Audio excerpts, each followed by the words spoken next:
একসময় আমার প্রিয় কলেজ ছিল সরকারি আকবালি কলেজ। এখানে ইন্টারমিডিয়েট পর্যন্ত পড়াশোনা করেছি। প্রিয় কলেজের ক্যাম্পাস, ক্লাস ম্যাঙ্গানা একটা পুকুর,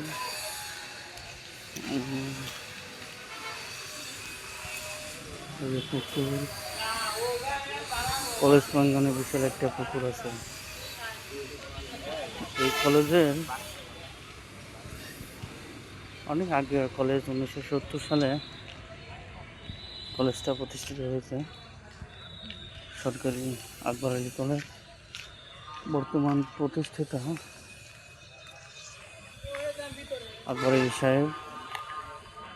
উনি কয়েকবার বিএনপি থেকে এমপি হয়েছে, এবারও নির্বাচন করবে। আশা করি এমপি হবে মনে হয়, দেখা যাক কি হয়।